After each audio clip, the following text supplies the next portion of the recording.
خرد کو مائل پرواز کر رہا ہوں میں، خرد کو مائل پرواز کر رہا ہوں میں، جنون عشق کو ہمراز کر رہا ہوں میں، خرد کو مائل پرواز کر رہا ہوں میں، جنون عشق کو ہمراز کر رہا ہوں میں، الہی میری عقیدت کی آبرو رکھنا، تیرے ہی نام سے آغاز کر رہا ہوں میں۔ نحمدہ ونسلم علی رسولہ الکریم، اما بعد، فاعوذ باللہ من الشیطان الرجیم، بسم اللہ الرحمن الرحیم۔ ان اللہ وملائکتہ یصلون علی النبی یا ایھا الذین آمنوا صلوا علیہ وسلموا تسلیما۔ بلغ العلا بکمالہ کشف الدجی بجمالہ، بلغ العلا بکمالہ کشف الدجی بجمالہ، حسنت جمیع خصالہ صلوا علیہ وآلہ۔ کلیم حسن تو پھولوں میں تازگی آئی، کلیم حسن تو پھولوں میں تازگی آئی، نبی کے ذکر سے پتھر میں زندگی آئی۔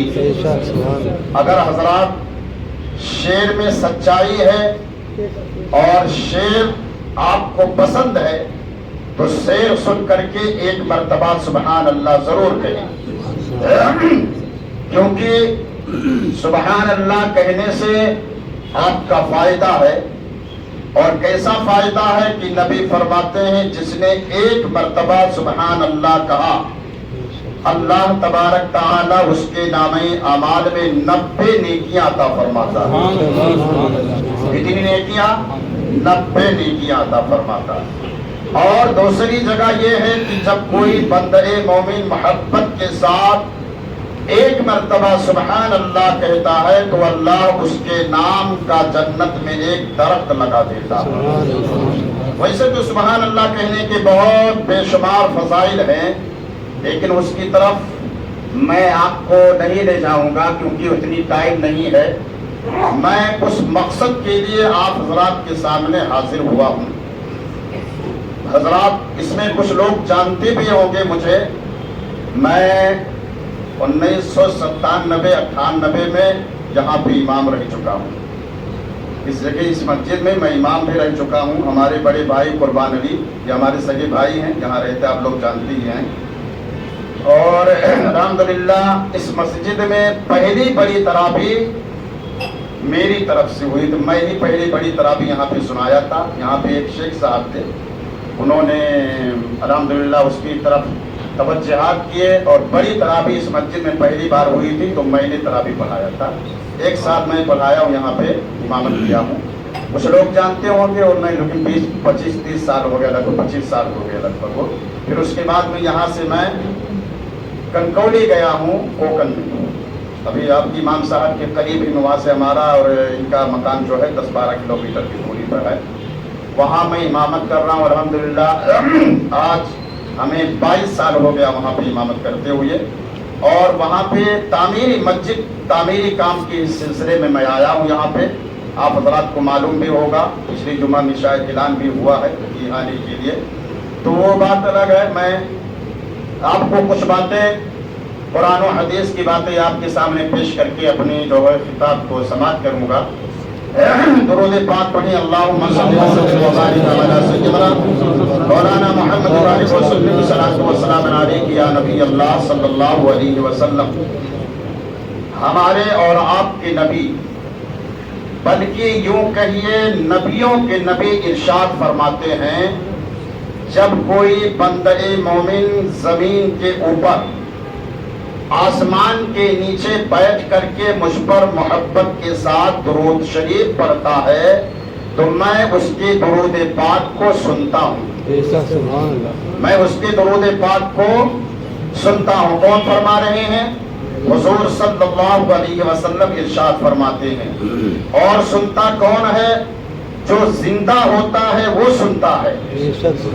اور ہمارے امام اہل سنت سیدی سرکار اعلیٰ حضرت فاضل بریلوی رضی اللہ تعالی عنہ بہت پہلے ہمیں یہ سبق دے کر کے گئے اور یہ بتا کر کے گئے کہ یا رسول اللہ تو زندہ ہے واللہ، تو زندہ ہے واللہ، تو زندہ ہے واللہ، تو زندہ ہے واللہ، میری چشم عالم سے چھپ جانے والے، چشم مانے آگ، عالم مانے دنیا، یعنی اعلیٰ حضرت نے کہا یا رسول اللہ آپ زندہ ہیں، ہماری یہ دنیا والی آگ مجھے آپ کو دیکھ نہیں سکتی ہے، حقیقت آپ زندہ ہیں، جیسے 1400 سال پہلے آپ ظاہری حیات میں زندہ تھے، آج 1400 سال کے بعد میں بھی آپ اپنے مزار اقدس میں مدینہ منورہ میں مزار اقدس میں آرام فرماتے ہوئے ہماری بات کو سماعت کرتے ہیں۔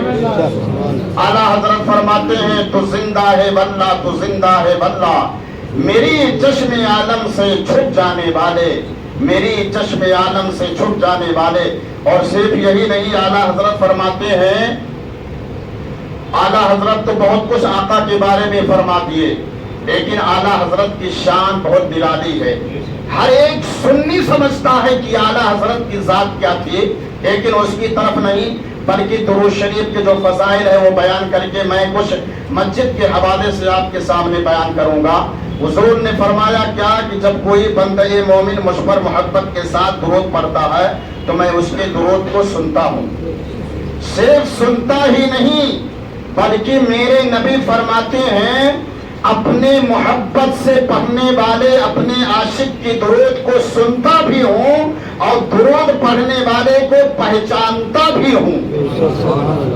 اے سنی مسلمانوں، آپ کے لیے اس سے بہتر اور کیا ہو سکتی ہے؟ آپ ننگے ولی شاہ در کے دربار میں بیٹھ کر کے، ان کے دیار محبت میں، ان کی مسجد میں بیٹھ کر کے آپ اس جگہ پر نبی کی محبت میں درود بھیجیں تو آقا تمہارے درود کو بھی سنتے ہیں، تمہارے درود کو بھی پہچان، تم کو تمہارے درود کی برکت سے تمہیں پہچانتے بھی ہیں، اور یہ پہچان قسم خدا کی قبر میں رنگ لائے گی۔ جب سوال کیا جائے گا تو آقا فرمائیں گے یہ وہی میرا امتی ہے جو مجھ پر محبت کے ساتھ درود پاک پیش کیا کرتا تھا، اس پر درود پاک بھیجا کرتا تھا۔ تو حضرات گرامی وقار، درود شریف بہت بہترین عمل ہے، نبی سے محبت کرنے کا ذریعہ ہے۔ درود پاک کو ہلکے میں مت لو۔ درود پاک کے حوالے سے نبی فرماتے ہیں جس نے دنیا میں مجھ پر کثرت کے ساتھ درود پڑھتا رہے گا، قیامت کے دن اتنا ہی میرے قریب رہے گا۔ دنیا میں جو بھی نبی پر جتنا درود پاک پڑھے گا، قیامت کے دن نبی سے اتنا ہی قریب رہے گا۔ اور نبی فرماتے ہیں جو ایک مرتبہ مجھ پر درود بھیجتا ہے، اللہ عز و جل اس پر اپنی 10 رحمتیں نازل فرماتا ہے، 10 گناہ اس کے مٹا دیتا ہے اور اس کے 10 درجات کو بلند فرما دیتا ہے۔ میرے آقا صلی اللہ علیہ وسلم کے پیارے دیوانوں، درود پاک پڑھیں، اللہم صلی وسلم وبارک علی سیدنا مولانا محمد وآلہ وسلم، صلاۃ و سلام علیک یا رسول اللہ صلی اللہ علیہ وسلم۔ آپ اللہ کے گھر میں بیٹھے ہیں اور میں اللہ کے گھر کے تعمیرات کے سلسلے میں آپ کے سامنے حاضر ہوا ہوں۔ ہماری جامعہ مسجد کنکولی کی تعمیری کام شروع ہے اور الحمدللہ 1 سال لگ بھگ ہو چکا، پچھلے رمضان شریف سے پہلے یہ مسجد شہید کی گئی اور تعمیری کام شروع ہے، الحمدللہ 1 سلیب ہو گیا ہے، ابھی دوسرا باقی ہے۔ اسی حوالے سے ہم آپ کے درمیان آئے کہ آپ سے کچھ گفتگو کروں اور آپ اپنے خون پسینے کی کمائی سے ہمارے لیے کچھ جو ہے دے کر کے اپنے لیے آخرت کا سامان پیدا کریں۔ حضرات، مسجد کے لیے دینا، مسجد کے لیے خرچ کرنا، یہ بہت بڑے ثواب کا کام ہے۔ حضور فرماتے ہیں، حضرت ابو سعید خدری رضی اللہ تعالی عنہ سے مروی ہے، حضور فرماتے ہیں کہ اللہ کی راہ میں وہی خرچ کرے گا جس نے خدا سے محبت کرے گا اور خدا کے گھر مسجد سے محبت کرے گا۔ ہر ایک کے بس کی بات نہیں ہے، مسجد سے محبت رکھنا یہ بھی ایک اللہ کی طرف سے عنایت ہے۔ مسجد سے محبت رکھنا، اللہ سے محبت رکھنا، یہ بھی ایک اللہ کی طرف سے عنایات کا سبب ہے۔ مسلمانوں غور کرو، جب کوئی مسلمان اللہ سے محبت کرتا ہے یا اللہ کے گھر سے مسجد سے محبت کرتا ہے تو نبی فرماتے ہیں نبی مسجد سے محبت کرنے والا، مسجد کی طرف آنے والا وہ اللہ کا مہمان ہوا کرتا ہے۔ آپ جب نماز کے لیے مسجد کی طرف آتے ہیں تو آپ اللہ کے مہمان ہوا کرتے ہیں، اور مہمان نوازی، مہمان جب ہوتا ہے کسی کا تو آپ جانتے ہیں کہ مہمان کی خاطر خواہ کیا کیسے کیا جاتا ہے۔ آپ کے گھر پہ جب کوئی مہمان آتا ہے تو آپ عمدہ اس کے لیے کھانے کا جو ہے اہتمام کرتے ہیں، اچھے پکوان کرتے ہیں، اور یہ سوچتے ہیں کہ میرا مہمان آئے میرے گھر پہ تو اچھے طریقے سے میرے گھر سے جائے تو خوش ہو کر کے جائے۔ لیکن خدا کی قسم جو اللہ کا مہمان ہوا کرتا ہے، اللہ اپنے مہمان کی کس طریقے سے مہمان نوازی کرتا ہے۔ حضور فرماتے ہیں جب کوئی اللہ کے گھر کی طرف جاتا ہے تو وہ اللہ کا مہمان ہوا کرتا ہے، اور جب اللہ کا مہمان نماز کے لیے کھڑا ہو جاتا ہے تو اللہ کے رسول ارشاد فرماتے ہیں نمازی نماز کے لیے مسجد میں آتا ہے، اللہ کا مہمان بن کر کے آتا ہے، جب نماز کے لیے کھڑا ہو جاتا ہے تکبیر تحریمہ کہہ کے اللہ اکبر کہہ کے جب نیت باندھتا ہے تو نبی فرماتے ہیں اللہ حکم دیتا ہے اے میرے رحمت کے فرشتوں دیکھو میرا بندہ مجھے رحمان کہہ کے میری بارگاہ میں کھڑا ہو چکا ہے، اب تم اس بندے کی زیارت کے لیے اس کے سامنے کھڑے ہو جاؤ۔ یعنی مہمان نوازی اللہ کی طرف سے یہ ہوتا ہے کہ آپ نماز کے لیے کھڑے ہوتے ہیں، اللہ فرشتوں کو حکم دیتا ہے، فرشتے نمازی کی چاروں طرف کھڑے ہو کر کے اس کا استقبال کیا کرتے ہیں۔ اور پھر اے نمازیوں اگر آپ نماز سے بھولے ہیں تو نماز کی پابندی کرو، یہ آپ پر 5 وقت کی نماز فرض ہے۔ اگر آپ نماز کے پابند نہیں ہیں تو نمازی بنو، یہ آپ کے لیے فرض ہے۔ گناہ چھوڑنے پر گناہ ہے، عذاب ہے۔ مسلمانوں غور کرنے کا مقام ہے۔